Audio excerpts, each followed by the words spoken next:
We all know the old trope of the tinfoil hat-wearing conspiracy theorist who believes crazy things like the government is spying on us, and the military is spraying things in the sky, and the CIA ships in the drugs. Except, those things aren't so crazy after all. As it turns out, many of the old conspiracy theorist fantasies are actually true. Here are 5 examples of things that were once derided as zany conspiracy paranoia, and are now accepted as mundane historical fact. Number 1. The CIA ships in the drugs. The Central Intelligence Agency, the most well-known branch of America's shadowy intelligence community, features in a number of popular conspiracy theories. One of the theories about the CIA's dirty dealings that has been around for decades is that the agency helps bring illegal drugs into the United States. But this isn't just a theory. In fact, the CIA has been involved in drug running from its very inception. Just months after its creation in 1947, the agency began a relationship with the Corsican mafia that controlled the old port of Marseille in post-war France. That relationship involved a quid pro quo. The CIA would protect the mafia if the mafia would keep the communists from taking control of the port. In this case, protecting the mafia meant protecting their most lucrative business, which just happened to be smuggling heroin into the United States.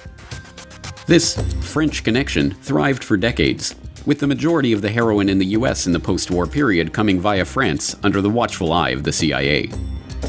From the Korean War to the Vietnam War and beyond, CIA-supported warlords used CIA-run airlines like Air America to ship heroin from the Golden Triangle at the borders of Thailand, Laos, and Myanmar. As even the New York Times reported, the agency prevented the Bureau of Narcotics and Dangerous Drugs from monitoring drug trafficking in the region. They even stopped an investigation into an Air America DC-3 loaded with heroin packed into boxes of Tide soap powder that had been seized on its way to the US. In the 1980s, yet more agency involvement in drug smuggling rings came to light. This time it was drug traffickers connected to the Contras in Nicaragua that received help from the agency. After the Contra-connected trafficking came to light, a Senate investigation headed by Senator John Kerry confirmed government complicity in the drug trade. As for the CIA, it's denied ever aiding or condoning drug smuggling.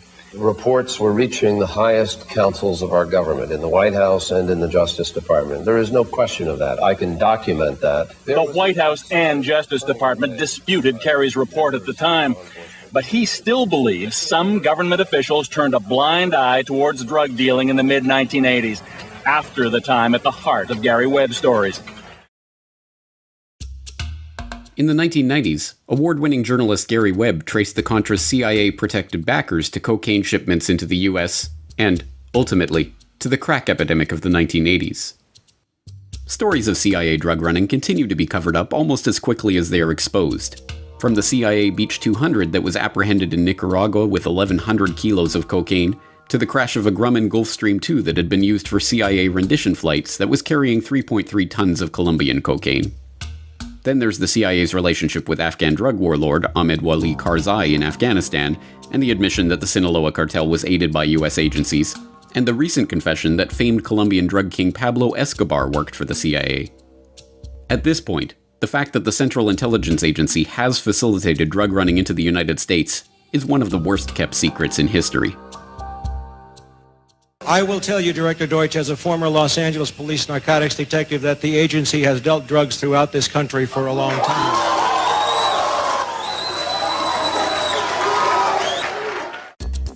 Number 2. The government is spraying us from the skies. It is incumbent on everyone who wishes to remain in the respectable, polite circles of society that they deride all chemtrail theorists as kooky fringe-nut wingbats, or whatever the ad hominem du jour is. I mean, who could actually believe that the government would ever coordinate a program to spray toxic chemicals on unwitting citizens? Except, of course, for the pesky little fact that the US government has done precisely that. Repeatedly, in fact. Like in the San Francisco Bay Area in 1950. The US Navy conducted an experiment they codenamed Operation Sea Spray, in which they secretly sprayed the population with Serratia marcescens, a rod-shaped gram-negative bacteria that just happens to be a human pathogen. And what did the Navy hope to accomplish with this experiment? Why, to determine the susceptibility of a big city like San Francisco to a bioweapon attack by terrorists, of course. And what did they actually accomplish? the death of at least one person and the hospitalization of many others. Which, I suppose, answers the experimenter's question, doesn't it? Are San Franciscans susceptible to a bioweapon attack by terrorists? Well, yes, evidently. Assuming by the word terrorist you mean the US Navy. So surely this type of thing was just a one-off. They never tried something like this before or since, right? Right? Oh, of course they did. Like in 1953, when the US Army secretly dumped a carcinogen on unknowing Canadians in Winnipeg and Alberta as part of a Cold War weapons test. In fact, in 1977, the US Army confirmed that they conducted 239 germ warfare tests in open air between 1949 and 1969, using the public as human guinea pigs in New York, San Francisco, Key West, and numerous other cities. But don't worry, everyone. I'm sure the government wouldn't be doing anything like this to the unaware masses today. That's just crazy talk. KSLA News 12 discovered chemtrails are even mentioned by name in the initial draft of House Bill 2977 back in 2001 under the Space Preservation Act. But the military denies any such program exists. Jeff Farrell, KSLA News 12 reporting.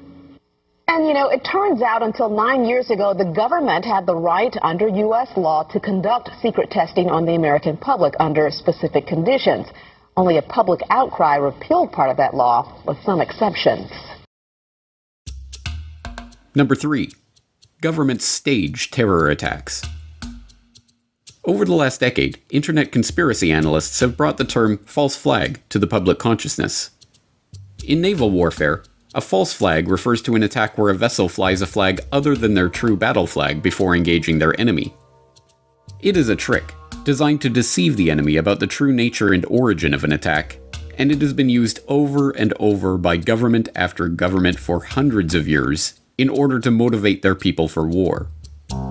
In the 1780s, Swedish King Gustav III, looking to start a war with Russia in order to shore up his own domestic political power, dressed some of his own troops in Russian military uniforms and ordered them to attack a Swedish outpost on the Russian border. The ruse worked, and the Swedes, outraged at this supposedly Russian attack, gave the king the authority to launch a defensive war. In 1931, the Japanese were looking for a pretext to invade Manchuria. On September 18th of that year, a lieutenant in the Imperial Japanese Army detonated a small amount of TNT along a Japanese-owned railway in the Manchurian city of Mukden. The act was blamed on Chinese dissidents and used to justify the occupation of Manchuria just 6 months later. When the deception was later exposed, Japan was diplomatically shunned and forced to withdraw from the League of Nations. In 1954, the Israelis hired a number of Egyptian Jews to plant bombs in American and British cinemas, libraries, and other civilian targets to be blamed on the Muslim Brotherhood or other malcontents. The plan, known as the Lavon Affair, was part of an effort to convince the British to retain their military presence in the occupied Suez Canal zone. Several bombings took place, but the British were ultimately forced out after Nasser nationalized the canal in 1956. In August 1964, the USS Maddox, a US destroyer on patrol in the Gulf of Tonkin, believed it had come under attack from North Vietnamese Navy torpedo boats, engaging in evasive action and returning fire. The incident led to the Gulf of Tonkin resolution authorizing President Johnson to begin open warfare in Vietnam. It was later admitted that no attack had occurred, and in 2005 it was revealed that the NSA had manipulated their information to make it look like an attack had taken place. In June 1967, the Israelis attacked the USS Liberty, a US Navy technical research ship conducting maneuvers off the coast of Egypt. The ship was strafed relentlessly for hours in an attempt to blame the attack on Egypt and draw the Americans into the Six-Day War, but amazingly the crew managed to keep the ship afloat. In 2007, newly released NSA intercepts confirmed that the Israelis knew they were attacking an American ship, not an Egyptian ship, as their cover story has maintained. In the fall of 1999, a wave of bloody apartment bombings swept through Russian cities, killing 293 people and causing widespread panic. Although blamed on Chechen terrorists, later that month FSB agents were caught planting the exact same type of bombs as in the other blasts. The government claimed that the FSB bomb was part of a security exercise, But the terror hysteria of the apartment bombings were used to justify Russian aggression in Chechnya and win public approval for a full-scale war. Russian troops entered Chechnya the next month.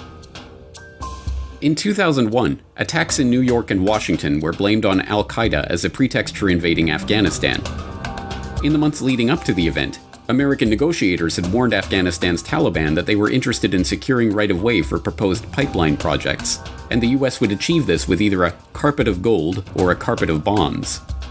The Bush administration's first major national security directive, NSPD-9, a full-scale battle plan for the invasion of Afghanistan, including command and control, air and ground forces, and logistics, was drafted and sitting on the president's desk to be signed off on September 4th, 2001, 7 days before the 9/11 attacks. The invasion proceeded as planned in October. Naturally, mainstream commentators have to pretend that false flags and staged terror incidents are ludicrous flights of fancy that have no historical precedent. Unless they're talking about one of their enemies, like Russia staging a false flag incident. Then it's perfectly acceptable. Number 4. The CIA ran mind control experiments on unwitting Americans. Ever hear the theory that the government abducted people against their will and experimented on them to study mind control techniques and mind-altering chemicals?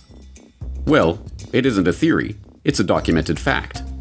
The US government did run just such a program, dubbed Project MKUltra, and it was exposed in the 1970s. Or, at least parts of it were. What we don't know about Project MKUltra and its affiliated sub-projects could probably fill several warehouses with books, but what we do know is voluminous and scary enough. The formerly top-secret program was as horrific as any dystopian fantasy ever devised, and is now openly acknowledged and documented. Even the Wikipedia article on the subject admits that the project was completely illegal, employed unwitting test subjects, and attempted to manipulate people's mental states and alter brain functions through the surreptitious administration of drugs, especially LSD and other chemicals, hypnosis, sensory deprivation, isolation, verbal and sexual abuse, and other forms of torture. Some aspects of the MKUltra nightmare are relatively well known by now. One series of experiments, presided over by Sidney Gottlieb, involved administering LSD to unwitting Americans, including mental patients, prisoners, drug addicts, and prostitutes.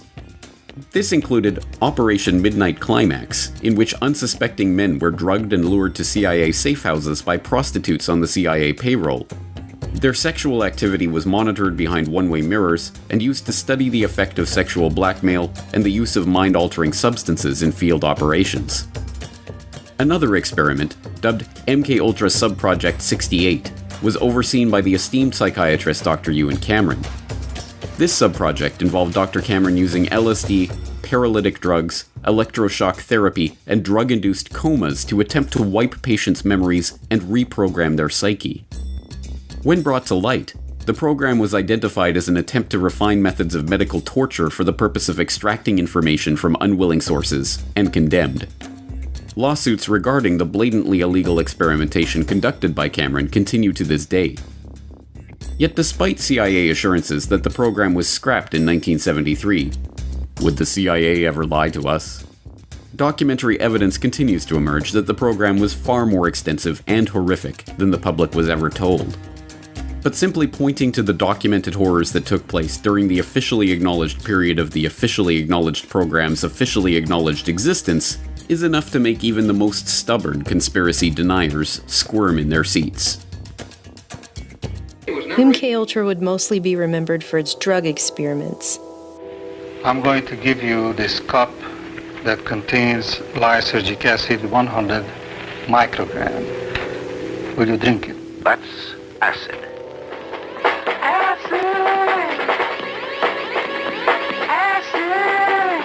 Characterized by hallucinations, illusions, distortions of perception and thinking. John Gittinger, recently retired chief psychologist for the CIA. We could disable a whole city by putting a very small amount in a water supply. Everything from prostitution studies to poisons to top secret weapons like the heart attack gun grabbed headlines with sensational accounts of the CIA's sketchy techniques. Have you brought with you Some of those devices which would have enabled the CIA to use this poison we have indeed, for killing people. Good evening. The White House disclosed today that the CIA's drug testing program on unsuspecting Americans had been more expensive than the agency had admitted. CIA secretly funneled money through scores of research foundations, colleges, hospitals, and clinics, including a $375,000 grant through the Geschicter Research Fund here in Washington. The complex and compartmentalized management of such a large project, through front groups and with the participation of countless agencies and institutions to carry out secret research, should be a testament to just how sophisticated and shadowy government science had become. There are names of doctors, there are names of officials, there are names of former and present CIA officials who were involved, names of hospitals. And depending on how you treat it, it could be sensational. Number 5. I don't like them putting chemicals in the water that turn the friggin' frogs female? You've probably seen the memes about it. It's one of the best known and most parodied conspiracy memes of recent years, constantly held up as an example of how utterly deranged and off-base online conspiracy theorists are. That turn the friggin' frogs gay! Do you understand that? Turn the friggin' frogs gay! Do you understand that? After all, everyone knows that chemicals in the water aren't turning the frogs gay. They're turning them female. Reports began to emerge on this phenomenon a decade ago, like this one from Live Science. Pesticide turns male frogs into females, which points out that scientific research is demonstrating that a commonly used pesticide known as atrazine can turn male frogs into females that are successfully able to reproduce. Atrazine, it turns out, is a weed killer used primarily on corn crops and can cause sexual abnormalities in frogs, such as hermaphroditism, having both male and female sex organs. The study from 2010 further discovered that atrazine's effects are long-lasting and can influence reproduction in amphibians. The results suggest that atrazine could have potentially harmful effects on populations of amphibians, animals that are already experiencing a global decline. And despite the steady flow of funny memes this observation has generated, this is no laughing matter. As study author Tyrone B. Hayes of the University of California, Berkeley explains, the study suggests that atrazine, which is banned in Europe, could have potentially harmful effects on populations of amphibians, animals that are already experiencing a global decline. Though there's no mention of the frog's sexual preferences, pesticides are admittedly bending the genders of amphibians. And to top it all off, since atrazine interferes with the production of the sex hormone estrogen present in people and frogs, the findings could have implications for humans as well. But it isn't just atrazine. Over the last century, mass manufacturing of plastics and other products have meant that our environment is now awash in chemicals called endocrine disruptors, which, a growing body of research suggests, interferes with sperm production and may impair human fertilization. These chemicals may be one of the reasons that sperm counts are undergoing a dramatic drop in developed countries and other issues with men's health, including testicular cancer, undescended testes, and low sperm count. That's actually a pretty big deal. But I guess if you want to make trendy hipsters laugh, just tell them these completely admitted scientific facts about the pesticide that are wreaking untold havoc on our environment, and then do your best impression of a loudmouth Texan ranting about gay frogs. You'll have your friends in stitches. Just don't say it's a theory. In conclusion, in truth, there are many more examples of conspiracy theories that turned out to be true.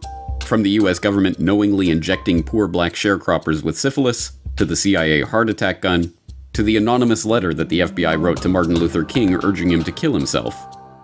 So, what other not-so-theoretical conspiracy theories do you know of? Let us know in the comments below.